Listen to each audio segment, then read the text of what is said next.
Hello everyone, welcome back to the channel. My name is Andrea and I'm your bookworm, and today we are diving into science fiction with the book review, and we are reviewing Demon in White by Christopher Ruocchio.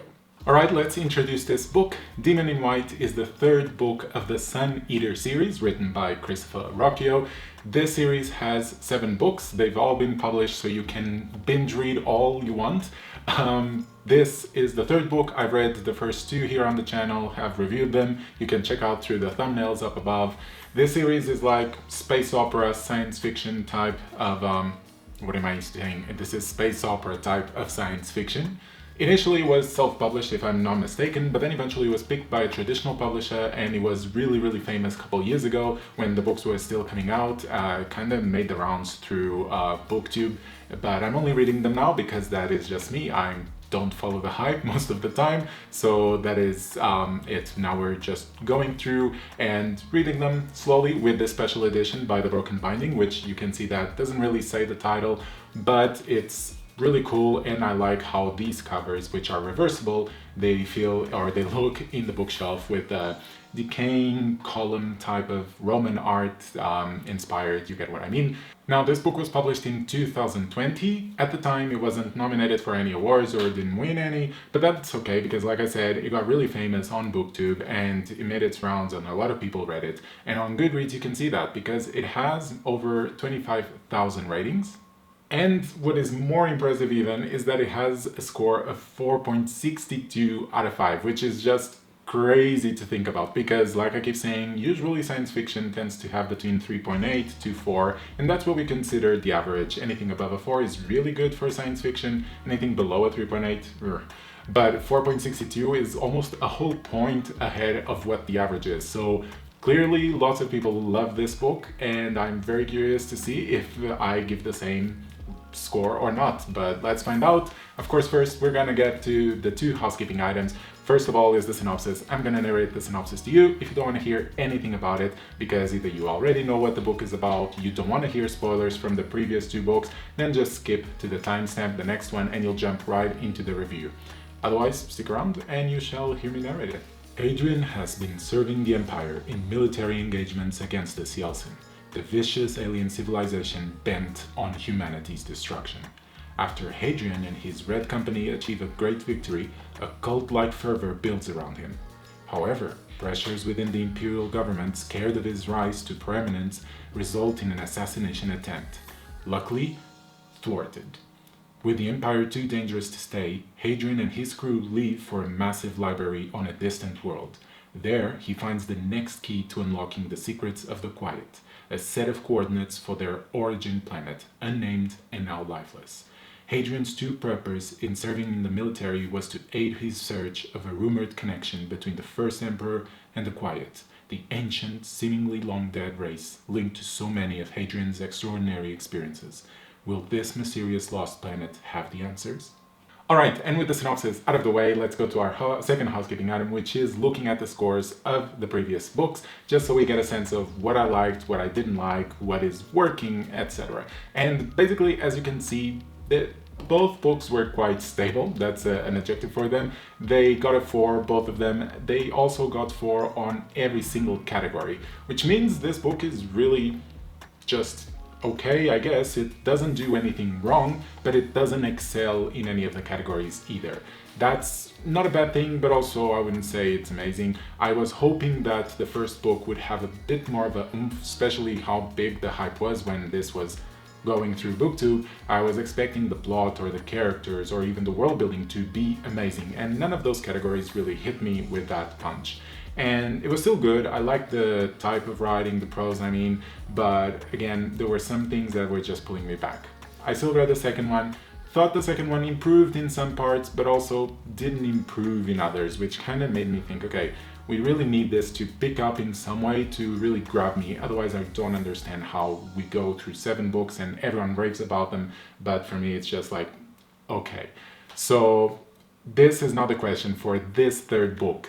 Did it get a 4 on all categories again? Did it improve? Did it go down? Let's find out, starting with plot. Alright, so with plot, we follow the series a bit of time after the events of the second book. Clearly, Hadrian, our main protagonist, has gone through some events that we don't know about, we just learn as the story goes, but then we are put into this moment and the plot kind of develops quite quickly at the start, which I was not expecting, because in the previous books, the plot kind of meandered for a bit before diving into a central plotline that would drive the book forward.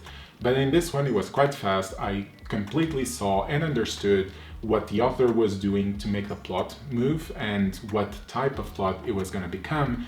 And I didn't mind it. I thought it was smart the way he did it. I thought also that it was a good way to have a different story, to get our protagonist just jumping around places, of having more dynamics between the culture that he is embedded in, but also just get that exploration feeling. So I think the plot was good. It had a few plot twists and turns that I was not expecting. There was a lot of exploration of, I mean, not only the typical sense of exploration of space, but also exploration of different themes or different relationships between the characters, which I enjoyed as well. And we kind of also progressed quite a bit on the overarching plot line that is the quiet and all of that side of mystery that exists in this world. One thing that I need to mention, but I don't think it's a criticism for plot, but more for the writing style, and I will talk more about it in the writing style category, is that the plot might become a tiny bit predictable due to the device that the author keeps using of referencing future events.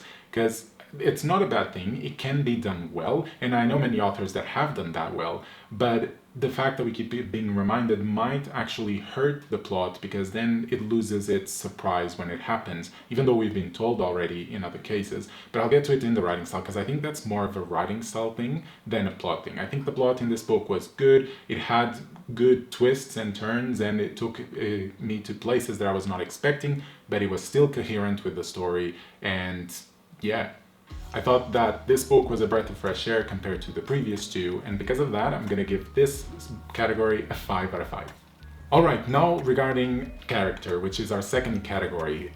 We still follow the same protagonist, which is Hadrian. We only have his POV. We then have kind of like certain characters that orbit around him in a more constant presence, and then we have kind of like a second layer of characters that show up a bit less often, but can still be quite important.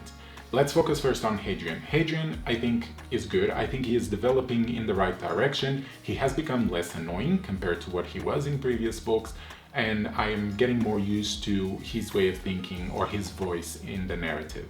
Then we have the characters that are immediately around him, the ones orbiting closer. I think those ones deserve a bit more focus from me in regards to this book, because I think they got developed better, especially a certain companion of Hadrian. I think I finally understand more of their relationship, and I think it was built better to make it more real or authentic.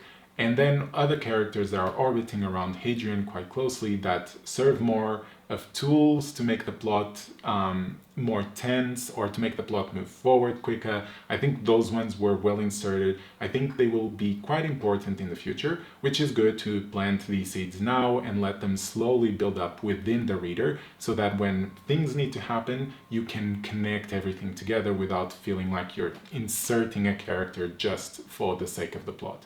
So I think that was done well.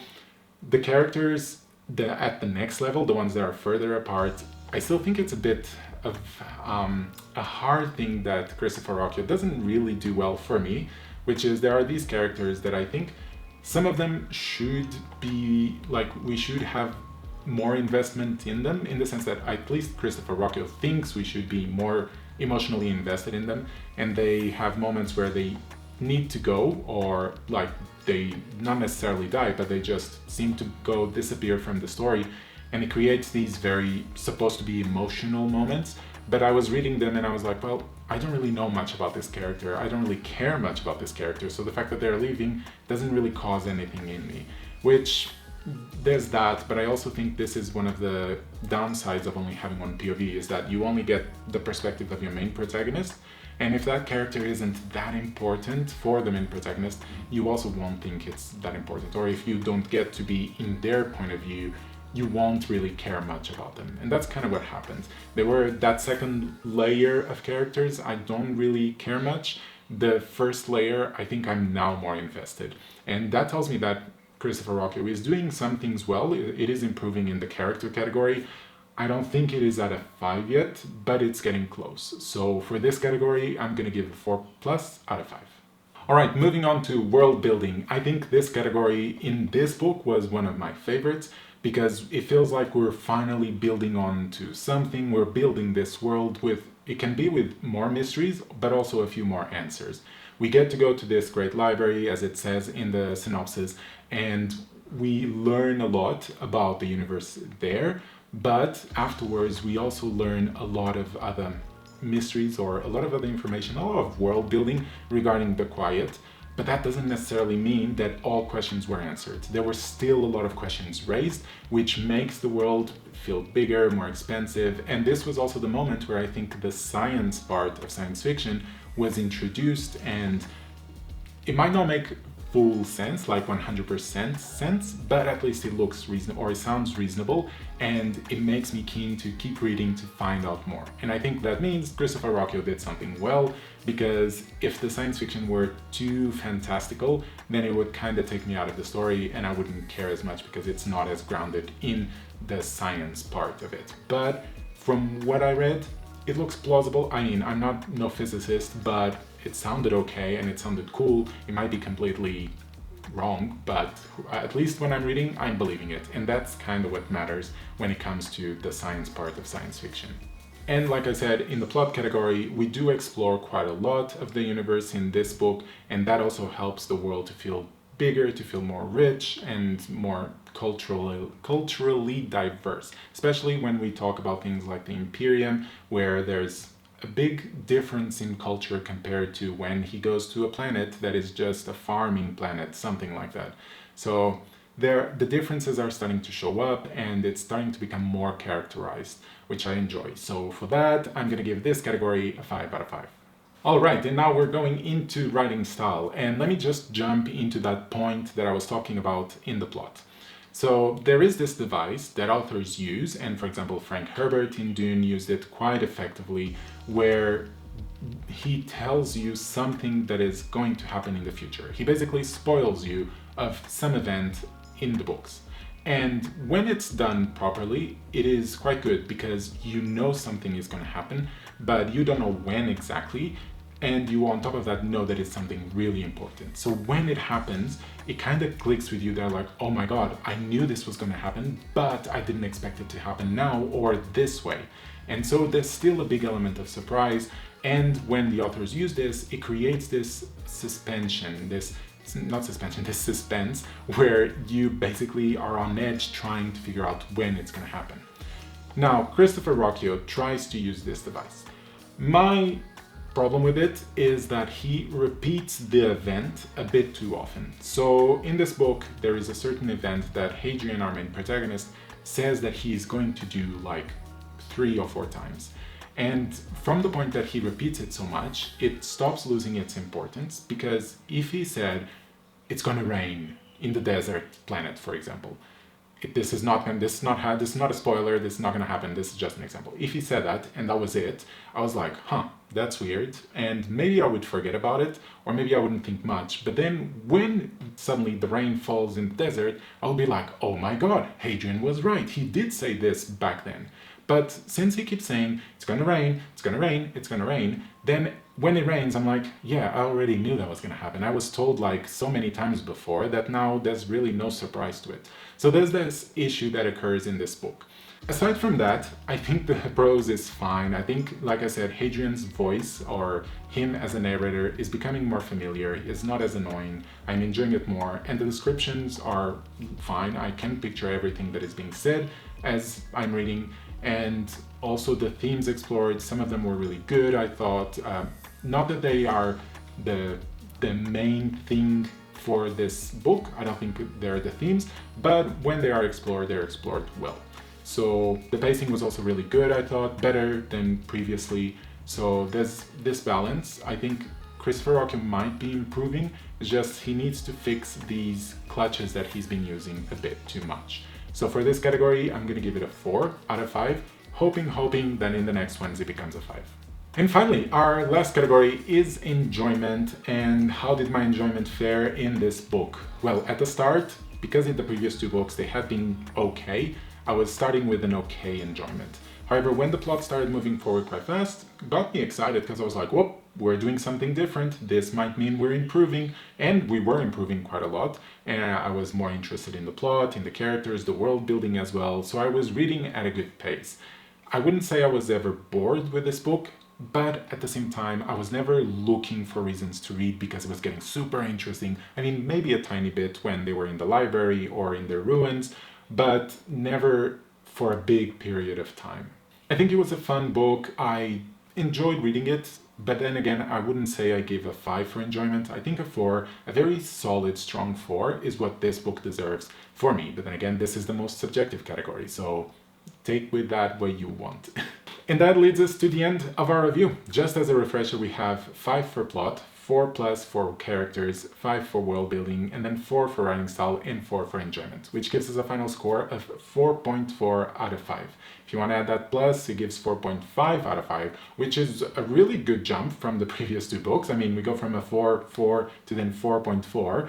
It might not be as high as the Goodreads score. I mean, it's pretty close, but I don't think it is deserving of 4.6 just yet. I think it's getting closer, and I think this book was really cool. I definitely want to read more of the series. I think this book woke up that keenness of read more and knowing more of what's going to happen to Hadrian, especially because, I mean, we still have 4 books left, so there's still quite a bit of material to go through, and I kind of want to know where Christopher Ruocchio is taking it. So that will be fun. But I kind of want to know, what do you think? Do you think this book is overhyped, underhyped? Comment down below and let me know. And of course, don't forget to subscribe, like the content, and I'll be seeing you on Thursdays and Sundays again. See you soon.